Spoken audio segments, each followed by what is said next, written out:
177 Americans were killed on 9/11 23 years ago today. I know where I was. You probably remember where you were. Flight 93, United Flight 93 crashed in Shanksville, Pennsylvania, and we had heroes, some of America's finest, like Todd Bremer and firefighter Stephen Schiller, along with Rick Rescorla on that plane. And you may recall they were brave enough to rush the terrorist on that flight. And the Pentagon had heroes that were already in uniform serving this country. We lost 184 of them.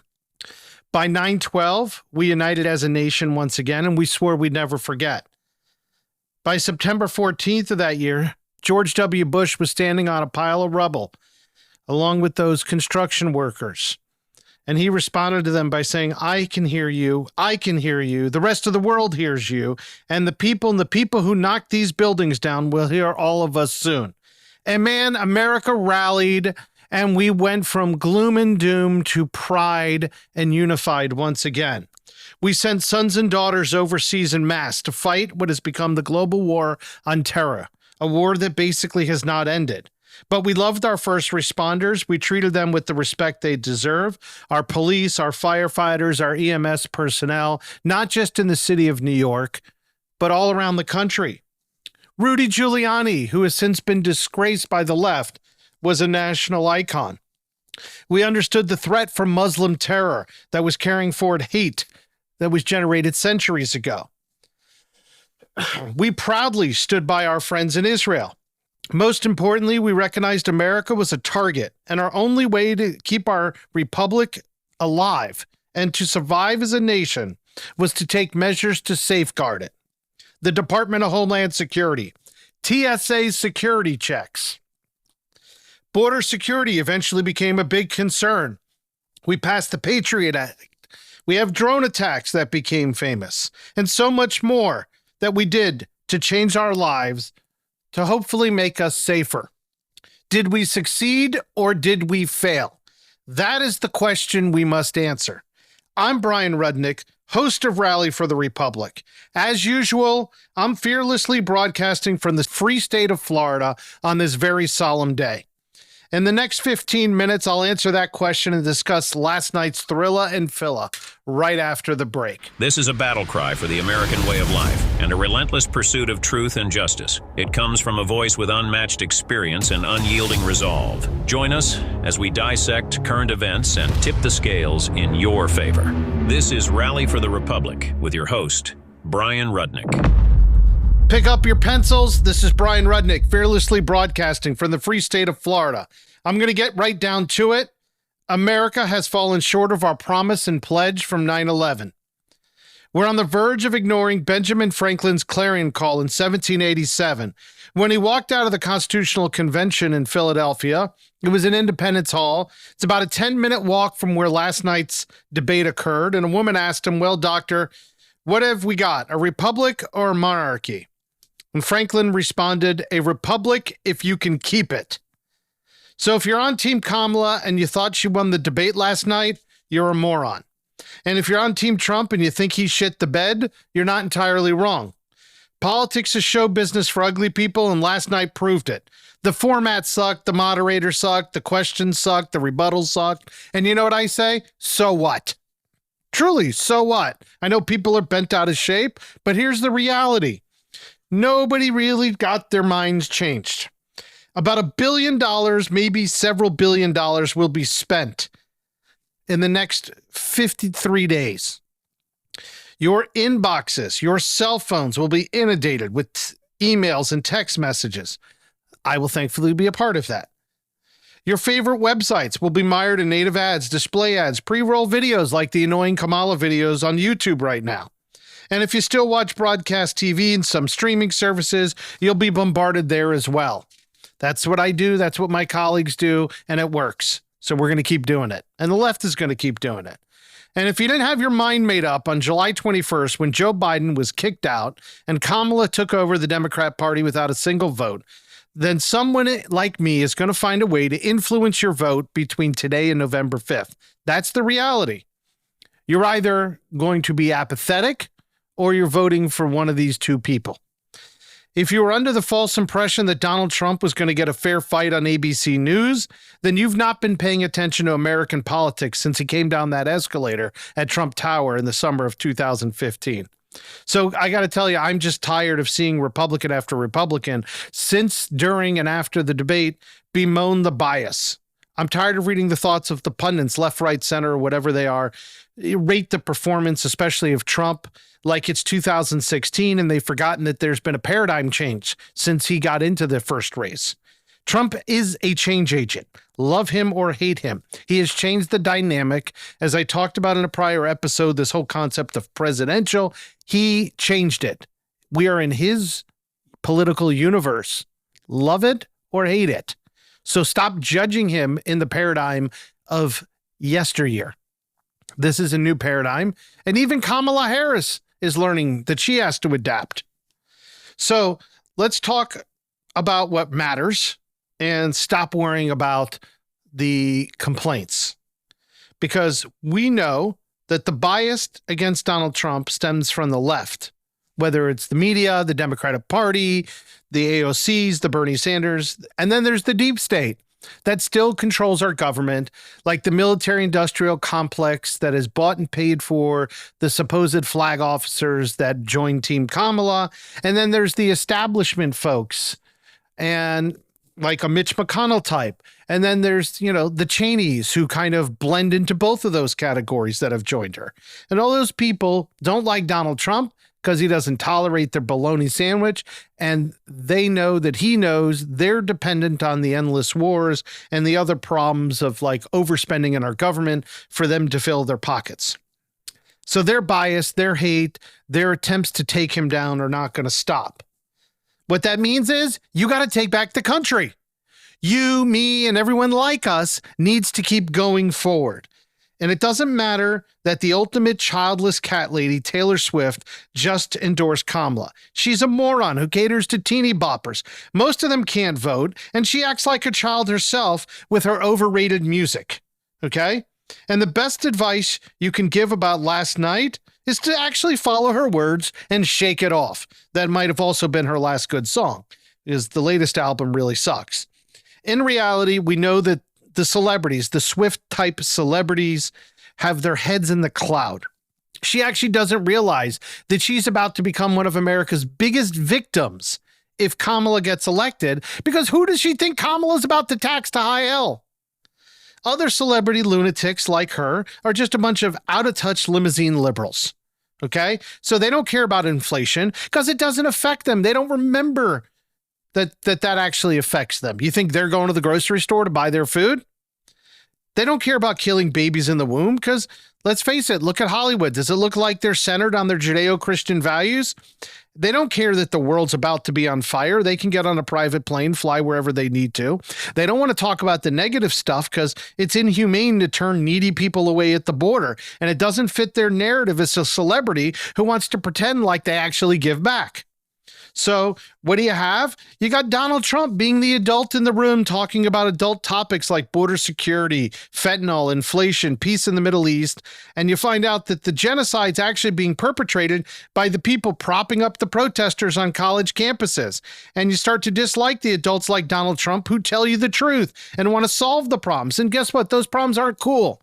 And they can't be properly explained on TikTok. So it's easier to just live in La La Land like Taylor Swift, who somehow has more hearts broken than anybody I've ever met at age 32. And she's got song after song about heartbreaks that are just completely depressing. So I don't know why anybody's looking to her for advice. And need I remind you all that she endorsed Joe Biden last time. So, isn't she in the same category as that dumb rap star that endorsed Joe Biden? So let's move on. So the left-wing lunatics hate Trump. It is what it is, and he's forced to fight 2 or 3 times harder to set the record straight. And the unfortunate thing about that is that he's got to still do these debates. America's expecting the debates. The pressure's on. We don't know if there's going to be 1 or 2 more. He's asked for one in this month. Now this morning, he may have changed his tune on that. And Kamala wants to wait till October. It seems kind of ridiculous. And, a lot of people will have voted by the time Kamala gets around to agreeing to the next debate. But these forums aren't the greatest forums for Trump. They're not all June 27th. And of course, the moderators and the style and the lack of an audience doesn't help to play up on Trump's strengths. But you know what? The job of commander-in-chief is a bitch. Every president we've had is practically hopped up on pills and looks like they've aged 10 plus years in a 4-year term. The world's on fire, and a president's got to be like a battleship commander in the middle of the Pacific in World War II with Japanese kamikaze pilots attacking them. And so we've got these two people, they're volunteering to undertake that job, and they've engaged in pugilism to endure it. So Kamala came in, and she, as you could tell, was well rehearsed. And if the public wants to buy an actress who's got 3 different kinds of resting bitch face, then that's what they're going to get. And the rest of us are going to have a problem. The moderators, yeah, they didn't give Trump an inch. It was obvious. It was actually probably one of the most egregious performances by a moderator of a debate that I can remember in my lifetime. And I think on the whole, considering the dynamics, he was a gentleman. He waited for her to finish her answers. And many a times he was ready to get on that microphone and respond. And his microphone was still turned off. See, this was the problem with some of the rules and the debate dynamics that really hurt him. And it was obviously beyond his control. Trump, some people might argue, didn't give her the respect. You know, she came up to shake the hand. He didn't look her in the face or the eyes at any time in the debate. But if you're a man who's being called a criminal, evil, a threat to democracy, and all the name calling, by the way, that Kamala threw out, but then, you know, she transferred those words and those baseless claims onto Trump and said he was going to do those things. And then she went ahead and did it like a kindergartner. It's kind of funny. I'd say he acted like a gentleman. He acted with decorum. He acted professionally, stood there. He looked straight ahead.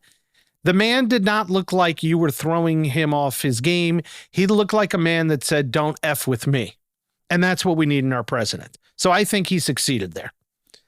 And, you know, we didn't entirely get the Trump of June 27th. And Kamala's body language, for those of you watching the debate, made it clear she's a fake and phony person. And some of the examples, I mean, it starts early, okay? I'm going to talk about the handshake in a second. But how about the first time Trump called her a Marxist? Okay, very early on. Did you see her face? I mean, she acted like she wasn't expecting it. Give me a break. It's like no one on her staff happened to watch a Trump rally or the RNC convention or 12 of his speeches in the last year. And she was like, oh my God, I can't believe he called me a Marxist. And then he called my daddy a Marxist when he's a Marxist economics professor. Like, really? I mean, the funniest autopsy of last night's debate, if you really want to get into it and you really want to laugh, and I'll post this up on social media, was the Daily Beast did an analysis of her facial expressions from last night. So I'm going to dig into this a little bit more, but I'm going to take a break for just a moment. You are listening to Rally for the Republic with your host, Bryan Rudnick. Okay, it's Bryan Rudnick here at Rally for the Republic, and we're talking again about last night's debates and the paradigm shift in the Trump era. What we've learned since 2016 is that Donald Trump has a different style of debate. He's also got a different style of debate prep. Doesn't sit well with the left and the media because he just sits around a table and talks through things with advisors like Jason Miller. And apparently Congressman Matt Gaetz of North Florida was reenacting Kamala Harris in some of this prep. I'm not sure if we're able to draw any conclusions from a guy that's already mired in a sex scandal that he played a woman, or are they trying to tell us something we don't already know about Kamala Harris? Maybe she's not actually a woman. After what I saw last night, that could be plausible. Then there's some people online and they're bent out of shape that they saw people like Laura Loomer and Alex Bruzewicz surrounding Trump and they're going to blame his performance on them. I think that's just ridiculous and it's a waste of time to even discuss it. Quite frankly, it's just as much a waste of time as spending time in a debate talking about things like abortion. But on the other hand, it was actually one of Trump's better areas of performance in the debate. Because unlike Kamala, he was crystal clear about where he stood. He was crystal clear about the exceptions he supports. He was crystal clear that he ain't passing a national law, and neither is she. And he was clear that she is fake and can't get the votes to do it. So I'd like to see her explain how she gets to those votes, but he called her out, and you noticed she was silent. Just another resting bitch face at that point. But conservatives aren't giving him enough credit. And one of the key elements of the debate was when he cornered Kamala and asked her to clarify, was it at 7-month, 8th month, 9th month of pregnancy that she supported aborting a fetus? And you'll notice she didn't want to answer that question, just like in the CNN interview when she wouldn't answer the question about her race. So it's interesting. The moderators who want to claim to be objective, they also didn't pin her down, and they should have pinned her down on it. That was a great question to pin her down on and to make news for them. But you know what? They're unprofessional, and they understand that they had to play to the liberal audience at ABC, and that Taylor Swift would not have endorsed Kamala had she given a truthful answer, because she would have to basically admit to being as evil as Hezbollah and Hamas if she would have said it's okay to abort a fetus at the end of a term. Yet that's what she wants to say, and that's what she's going to permit if she wins the presidency. But she knows she can't get elected in the United States of America taking that public stance. So she tiptoes around the answer, and she signals and uses code words and just wants to say Trump's banning it. Okay? But let's talk about how we got to where we got in last night's debate. Kamala was mostly prepped by 3 people. A gentleman by the name of Philip Raines, who's been a longtime aide to Hillary Clinton. He also helped her prep for the debate against Trump, and he was her sparring partner in their prep back in the day, back in 2016. And he thinks that he knows Trump better than anybody else on the left, except for maybe Hillary Clinton. He watches debate performances, rallies, everything else. So he's probably the guy who heard Trump call Kamala a Marxist, but just forgot to tell her. So that may be why she was so unprepared for it at last night's debate. Then there's Karen Dunn, who's been in the Clinton world. Now she's in Harris-Biden world. She was there, and Harris's former chief of staff, Rohini Kasagli. So they were all there in hours and hours of long debate preps. As you may have heard, she was in Pittsburgh doing a lot of the debate prep. Okay, that must have been where they came up with the idea that she should walk up and try to intimidate Donald Trump in her very high heels with that handshake and introduce herself, which quite frankly looked kind of stupid and like overkill. I actually rewatched that scene several times because I was like, what is she doing here? Like, are you really trying to act professional? Are you introducing yourself? Like, Trump could have picked Kamala out of a crowd before he got on that stage last night. And, you know, after all, ABC, the moderators specifically said at the beginning of the broadcast that it was an intimate setting. There was nobody else there except them, the cameraman. And so I'm pretty sure Donald Trump could have guessed that the woman on the stage in the pantsuit who looked either black or Indian was probably Kamala Harris. Probably didn't need an introduction, but, you know, without her word salads, she gets an F for body language. I don't think she intimidated him, at least not at that point. And I think SNL is going to have plenty to put on this weekend. She gets a C for spitting out her memorized lines because while some of them may have seemed good, she completely rehearsed them in a manner that looks inauthentic. And Trump, whether he's exaggerating cat stories, it's kind of like the way journalists talked about Ronald Reagan explaining the size of nuclear arsenals. If not every fact was right, at least he comes across as a man when he's talking about policies, whether it's the open borders or inflation, he's believable and authentic, okay? And he talks about real people. Kamala Harris wants to claim she's middle-class Kamala while she's wearing $6,000 worth of, you know, designer outfits and shoes like a modern-day Marie Antoinette. It's like, it's time to stop saying you grew up middle class, because you might have grown up middle class, but you ain't middle class, and you haven't been middle class in a whole long time. So you don't understand the plight of the middle class. Okay, look at her financial disclosures. She's not exactly a pauper, and her clothes demonstrate it. So she gets a D for pushing hard on abortion. It's not a topic that America cares about. She's playing up to that ABC Taylor Swift crowd. Okay, the polls show it. The polls always show it. It is not the most important issue when you can't even afford your rent. Okay, so she also couldn't answer Donald Trump or the moderators directly on any question. Trump gets an A for pointing out her shortcomings, like the website page of policies and the source code of Biden. And then, of course, the great line of run, spot, run. Wish we would have seen more of that Trump last night. It's too bad. Those were some great lines. And if he got, he might have gotten frustrated, he might have gotten tripped up. But, the cutting of the microphone, I could tell you from preparing candidates, something like that can really throw a candidate off. It's not their fault. It's unfortunate, but it's a reality they got to deal with. And if you're on the world stage and you're dealing with international factors, guess what? You just can't be thrown off by things. So they need to figure that out. Not just for the next debate, but obviously for the presidency, we hope he will have once again. So I remember, what stuck out to me last night, immediately when we got into the topic of the economists and they're judging, Kamala saying the economists like her economic plans better than his economic plans. And I was sitting there going, how did they have time in the last 48 hours to crunch the numbers on your economic plans? So as I've told you before, I want you to have that notebook handy to take to your friends. And when your friends talk about Kamala and her policies and how great and wonderful, remind them, Kamala's policies are Joe Biden's policies. They're the same policies we've had for 3.5 years that have put our country in a really bad place. Kamala's claiming she has a new economic policy. She didn't issue a policy position really until about 72 hours ago, which means these economists would have had to drop everything in their lives to crunch numbers just in time to inform her right before last night's debate. It all seems way too coincidental. Or there's the alternative perspective that's probably closer to reality because I didn't see numbers and white papers on our website. So they must have used those theoretical formulas and theoretical data, which is typically how the left handles economic policies and proposes them.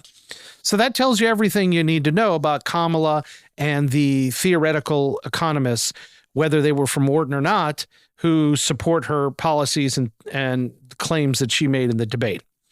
But more importantly, as far as I'm concerned, that I think really needs to be pointed out, because I've talked to some people already, and of course they feel like, especially in the Jewish community, Trump is great and wonderful, and look everything he's done, and they know his record. Okay. But the Democratic Jews in this country need to understand the code words. And this is something I want you to write down, because when you got those liberal friends and family members and you want to talk about Israel and the difference between the candidates, Kamala Harris used code words last night, and you need to recognize them, like innocent Palestinians. The only innocent Palestinians are the ones who have lived in Jerusalem and Tel Aviv their entire lives before Yasser Arafat created the PLO. And those people are now called Israelis, okay? There are not innocent Palestinians otherwise. So I know she thinks she's channeling and trying to look humanitarian, but what she actually is saying in her code words is she supports the Hamas wing of the Democratic Party, the people who want to kill the Jews anywhere in the world and not just in Israel. Okay.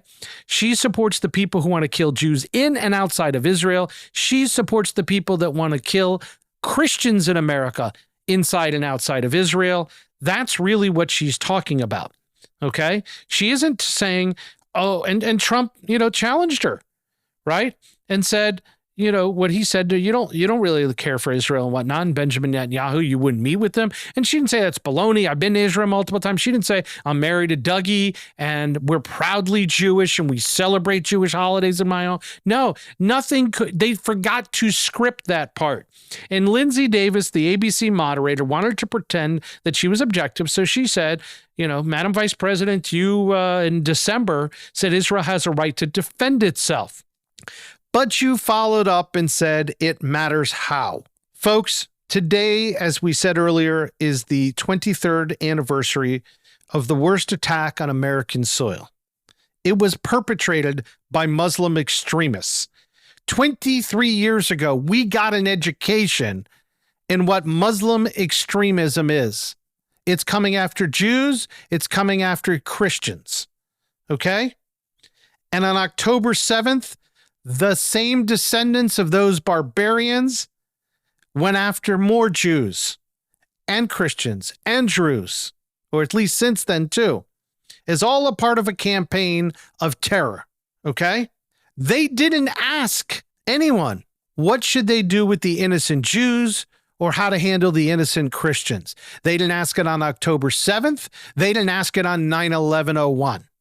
You know why? Because they don't care. They don't care about their own people. They will starve their own people to get rockets and drones to kill you and me. So when they started by outperforming on 9/11/01 and killing 2,977 Americans, you could be assured that I used the word underperforming because obviously they wanted to do more harm than 3,000 people. And the response by our government leaders on that day and the days after, when George W. Bush said the people who did this are going to hear us, was to basically tell those people, you don't mess with the United States. We didn't think about proportional responses like Kamala is trying to propose. Okay? No, we said, you don't F with us. We didn't worry about innocent people. No, we went to free the people who were being harmed. And you don't hear Kamala saying, let's get rid of Hamas so we can free innocent people living in Gaza. Okay? You don't hear her saying that. That's not what she's saying. She's not saying let's make sure to feed them because the Biden administration's policy to bring food and supplies into Gaza failed and they already abandoned it. So it's a bologna sandwich of the highest order when Kamala wants to pretend that war is in hell. And believe me, we're still in a war against Muslim terror in the United States and in Israel.